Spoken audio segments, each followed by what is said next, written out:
Bonjour Monsieur Allard.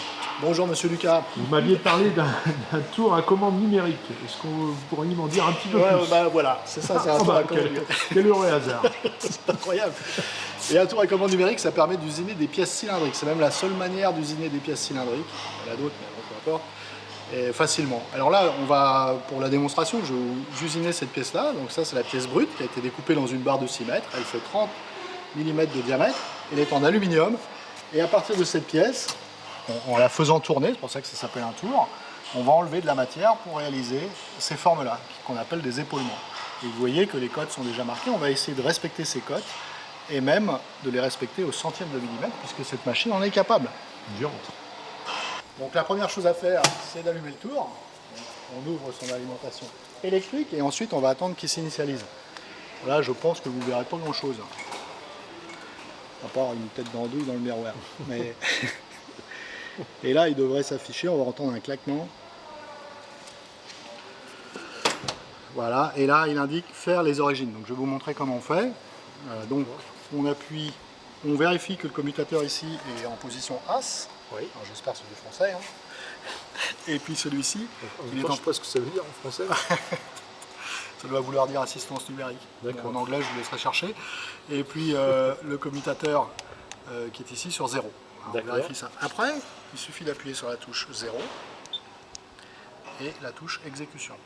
Donc là, je lui donne l'ordre de faire ses origines. Et là, on devrait voir la tourelle bouger. Regardez.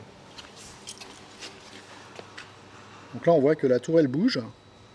Alors, à une position qui est définie en usine. En fait, je pense que la machine va aller au maximum de ce qu'elle peut pour atteindre ses capteurs. Elle va s'y retrouver comme ça. D'accord? Très bien.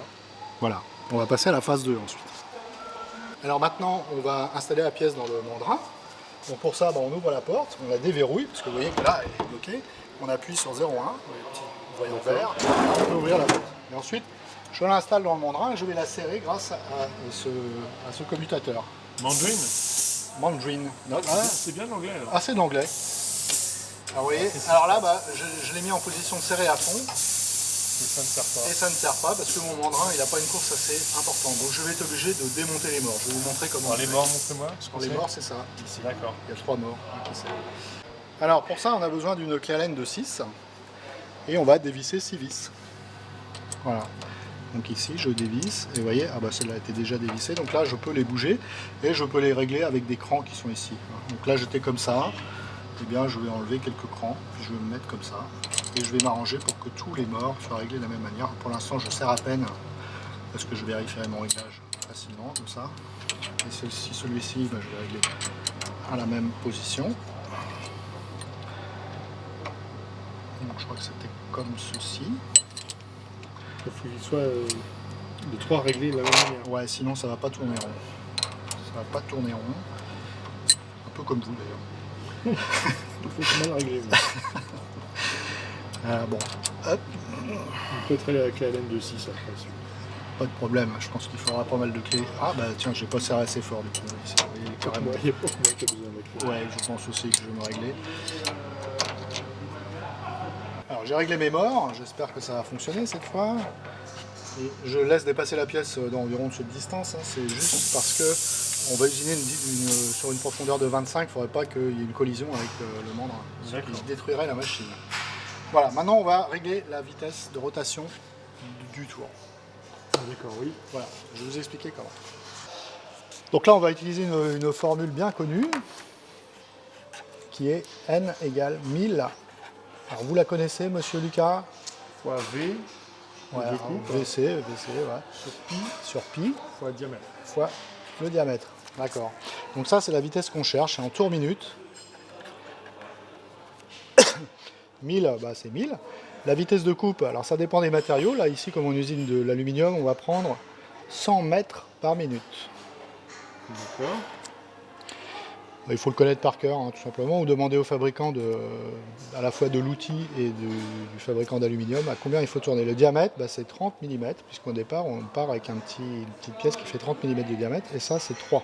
On va prendre 3. Hein.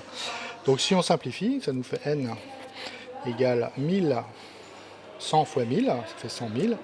divisé par 3 x 30, 90, on va mettre 100. Vous voyez que je fais dans l'approximation. Oui, clairement. Et là, on va obtenir à peu près 1000 tours minute. D'accord. Je comprends les milles de la formule qui sont là pour transformer les mètres en millimètres. Exactement, bravo. Voilà, 1000 tours minute. Alors bon, nous on n'est pas des usineurs professionnels, on va se contenter d'une approximation. Mais si on devait faire des pièces en série, il faudrait veiller à respecter une vitesse de coupe précise pour éviter que l'outil ne s'use et avoir un bon état de surface. Bon, nous, on va faire une pièce à l'unité, donc on n'est pas dans ce genre de préoccupation. Mais si c'était le cas, il faudrait consulter les abacs des constructeurs. Donc on va régler la vitesse en faisant ceci. S comme speed. Ah bah c'est en anglais. 1000. 1000, alors ça s'affiche aussi ici, hein, vous ne voyez pas forcément. Si, on voit. Et après j'appuie ici, sur exécution. Voilà. D'accord. Pour faire tourner la pièce, j'appuie sur ce bouton là. Regardez. Hop. Vous voyez, elle se met en route. Pour l'éteindre, pour arrêter la rotation, j'appuie sur le bouton rouge. D'accord. Voilà. Et maintenant, nous allons régler, nous allons étalonner la machine pour faire un repère outil. Très bien.